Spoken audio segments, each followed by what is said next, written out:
आपका favourite show ये रिश्ता क्या कहलाता है कि अपकमिंग ट्रैक में आप देखेंगे कि गीतांजलि की मौत के बाद विद्या का हुआ रो रो के बुरा हाल। लेकिन गुस्से में वो मन ही मन सोचती है कि जिसके कारण भी गीतांजलि की ये हालत हुई है, मैं उसे कभी माफ़ नहीं करूँगी। और तब वह इल्ज़ाम सारा का सारा लगा देती है अबीरा पर और अबीरा को उल्टी सीधी बातें सुनाती है कि तुम्हारी वजह से ही गीतांजलि आज इस दुनिया में नहीं रही, क्योंकि तुम्हारी वजह से वह कभी अरमान की नहीं हो पाई।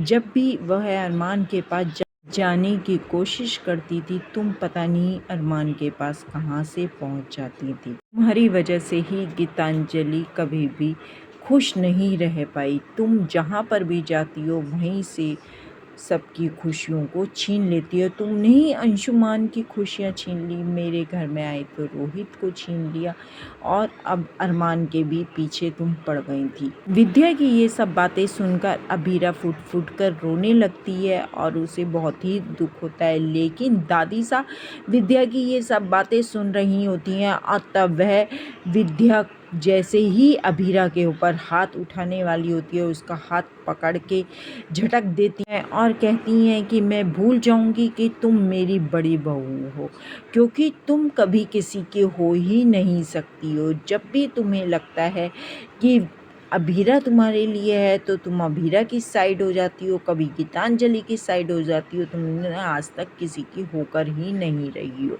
जैसा गीतांजलि के साथ हुआ वैसा ही तुम्हारा भी अंत होगा। दादी सा की यह बातें सुनकर विद्या को बहुत दुख होता है, लेकिन दादी सा भी विद्या को बातें सुनाती रहती हैं और उसको बुरी तरह से झंझोड़ के डाल देती हैं।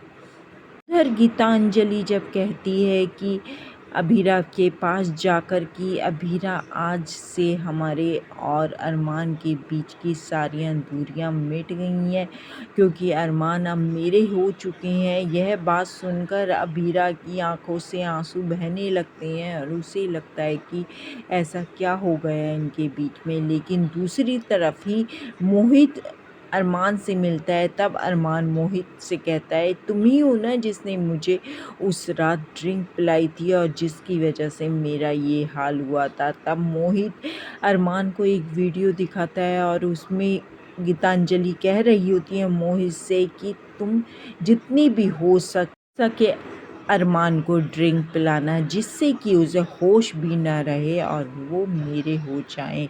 इसके बदले में मैं तुम्हें बहुत सारे पैसे दूंगी। अरमान जब यह सब बातें सुन के और वीडियो को देख के हैरान हो जाता है और कहता है मोहित से, तुमने जरा से पैसों के लालच में ये सब कुछ करा है।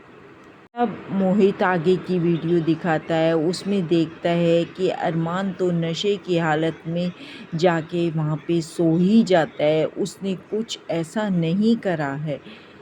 वो तो गीतांजलि की चाल थी जो उसने झूठी प्रेगनेंसी की खबर सब लोगों को दी थी। यह सुनकर अरमान को बहुत ज़्यादा गुस्सा आता है मोहित के ऊपर और कहता है, तुम लोगों की वजह अबीरा मुझ पर विश्वास भी नहीं कर पाई है। उधर अरमान अबीरा को समझाने की बहुत ज़्यादा कोशिश करता है और कहता है, मैं सिर्फ अबीरा तुमसे ही प्यार करता हूँ, तुम बात को समझती क्यों नहीं हो। मैंने गीतांजलि के साथ ऐसा कुछ नहीं करा है।